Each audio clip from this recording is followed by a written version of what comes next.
Okay, we need to talk about this. Listen. We need to talk about hell in Type Soul. Now, again, saying hell and the excitement towards hell in anything, in any regards, video game or not, sounds crazy, but I'm excited for this in Type Soul. I'm not trying to hype the hell update. I'm really not. But it's hard to not be excited for this when Type Soul has had a history of, well, literally just content updates that includes people spending more money in the past. So again, thank you to the new developers for actually having some brain cells, because the old ones clearly didn't. No offense. Now, we have gotten little sneak peeks of hell. We got to see a player standing in the first layer or somewhere in the first layer, because we don't know how big hell is actually going to be. We do know there is going to be multiple layers, and they did say it is inspired from Made in the Abyss. They're going to take elements from Made in the Abyss and make hell something oriented around that. So we can assume there's obviously going to be multiple layers, 1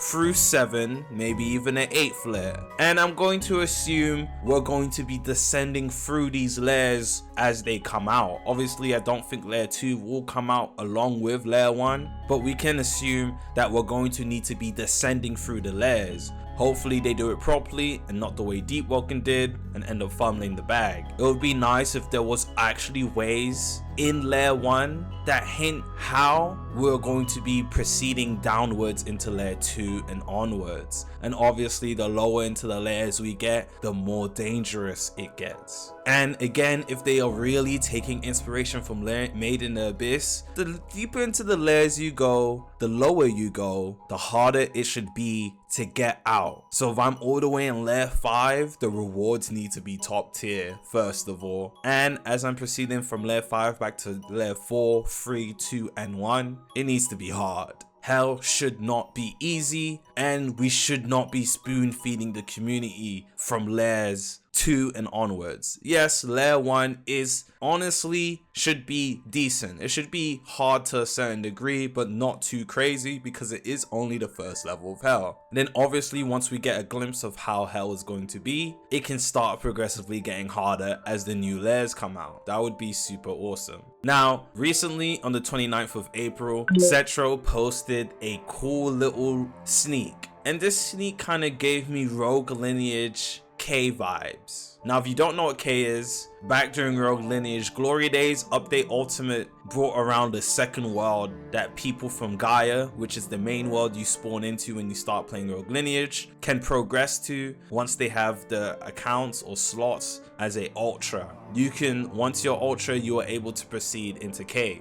And I'm not gonna lie to you, K was super underwhelming in my opinion. I never sent any of my Ultra slots to K, and K kind of died off really quickly because it was kind of boring and it came out with not that much content to actually go through.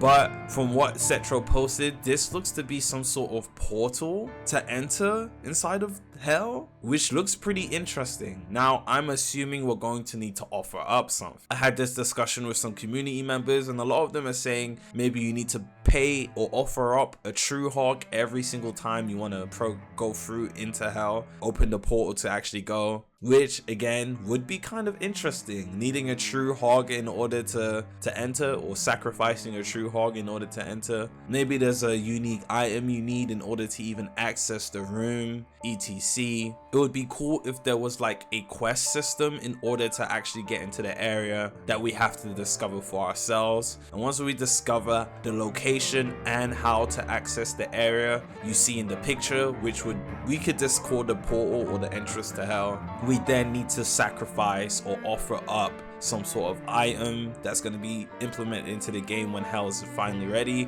or some sort of true hog in order to enter. And we do know hell is going to look big, and we do know hell is going to be huge, mainly because of this new sneak. Look at this. Now, this is obviously hell, you can tell, somewhere in layer 1, and it looks kind of cool. Now, obviously, it doesn't have the same red tone that we've seen in the other sneaks, which leads me to believe that hell is going to be pretty big. It's gonna have a lot of room to explore, and Type Soul is finally gonna turn from a PvP type game to kind of something we need to adventure through and find meaning to things. Like in Rogue Lineage, you had to discover things.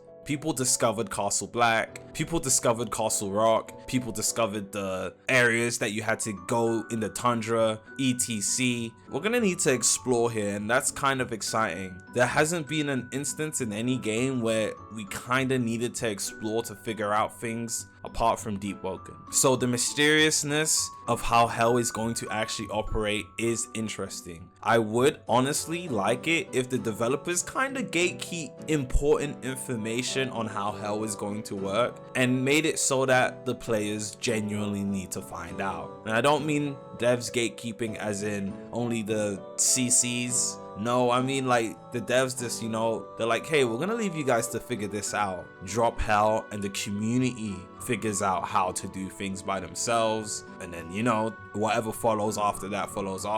I think that would be super interesting. Now I want to talk about some ideas I did have with hell. Now Cetro has already cleared up the misconceptions that hell isn't going to be just some perma-death instance where people die there and your slot gets wiped, or you get wiped back to grade 5 or something. Cetro has stated that there is going to be a way to lose some form of progression, but you're not going to get wiped. So there will be punishments for dying. Now we don't know if it's just punishments for dying or if there's going to be some sort of, how do I say this? Maybe like a perma-death raid instance. Now what I had in mind for this is maybe every hour or every hour and 20 minutes. Maybe every hour and 30 minutes, there is a warning that says hell is turning into a permadeath instance. You have 15 minutes to leave hell, or you're going to be forced into the permadeath instance or raid that whatever ends up happening. Now, for players that don't want to risk getting wiped, and when I say wiped, I don't mean you lose your character, you lose all your items, you lose your...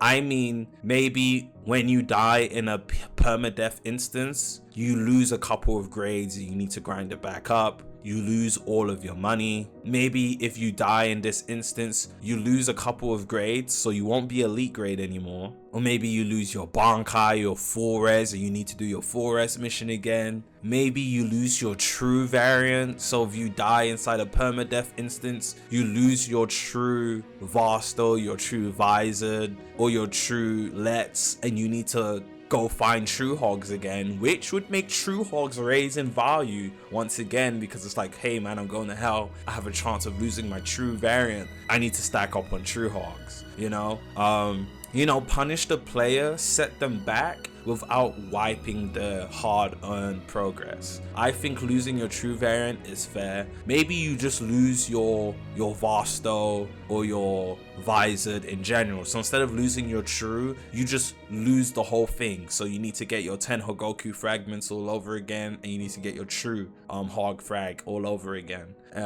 Maybe you lose both your Bankai and your Visored, and you have to grind those back up again. There should be a punishment for dying in hell, in my opinion. Again, this game isn't meant to be easy and hold your hand. I know everybody's used to playing games like Adopt Me, but this isn't one of those instances. And I know the GOAT, Eclipse, made a video about the game not having a guide and holding your hand, and a game is bad if the game doesn't have a guide in the game and people have to search up how to play. But this game is meant to be like this. Games like Rogue Lineage and even Deep Woken, before it became kid friendly, didn't hold your hand. Rogue Lineage, they threw you in the game and you had to figure it out for yourself. Imagine what it was like when Rogue Lineage initially came out and there was no guides on YouTube. People had to play the game, explore, and figure everything out for themselves. I know everybody on Roblox is very used to games, and Eclipse blew up off of YBA, which has a tutorial. So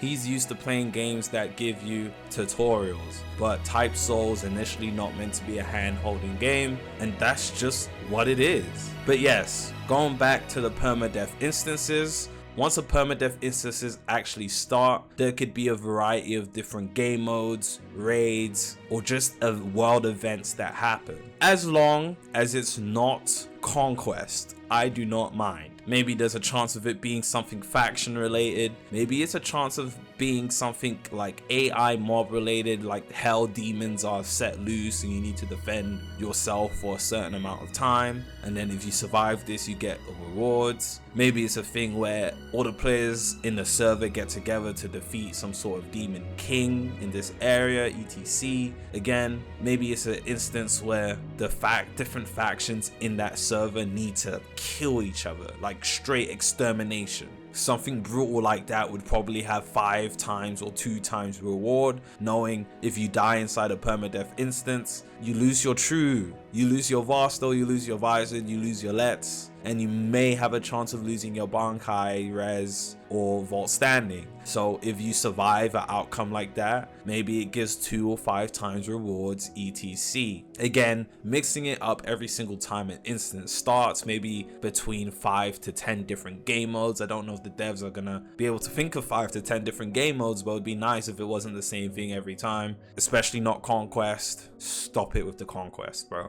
And obviously, hell's gonna have other things to do. It's gonna be big, explore, discover things, maybe unlock our new modes, because we do know true bankai and holy slaves are coming with the hell update. So again, that will be very cool. New weapons that you can only unlock exclusive to hell, which would be cool. So instead of maybe how there's hollow boxes and spirit boxes normally in the game, there's like a hell box, or a hellish hollow box, a hellish spirit box, a hellish Shikai box, or a hellish true bankai box, or something of that nature, so you can unlock weapons exclusive to the Hellverse. So that would be super cool. I know this video is kind of, put in different portions, but hopefully you guys listen to me and break it down and make it actually fun. I think there should be at least 5 new weapons for each of the factions in the Hellverse. Again, hellish weapons. Each of them have their own unique functionality.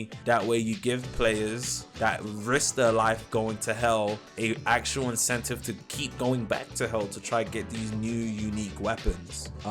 As well as that, obviously people are going to be going down there to get their holy slaves and their true bankais and things of that nature. There's so much they can do with hell. I hope the dev team are sitting together, putting ideas together, and if they're struggling with ideas, that's why I'm here. I'm Revolveragz. I really got the ideas on lock. I've had them for debug and etc. I'm right here. So yeah, I'm really interested to see what the devs do with hell. Hopefully they don't end up gutting everything they end up bringing out because the player base complains about it. The devs like to gut things in this game, and I can't wait to see what the future has in store for Type Soul, man. The devs are cooking. They're bringing out content and updates regularly, and that's something we haven't seen from anime games on this platform ever, except for like Shindo Life. But other than Shindo Life, we don't see consistent updates ever. So congratulations to the devs. You guys are really working hard, and if no one said congrats, I'm saying it. Y'all are doing your thing. There's been some bad decisions along the way. We're gonna hold you accountable to that, but the devs are working hard and they deserve the success that's coming their way and that they already have. Hopefully Type Soul continues to take over the platform until Pocket Anime releases. I'm joking. I'm gonna see y'all boys in the next one. If you made it this far, I appreciate you. I know I've been yapping, but these are some W ideas in my opinion, and I can't wait to see what hell has in store for us. Love and appreciate you guys. Peace.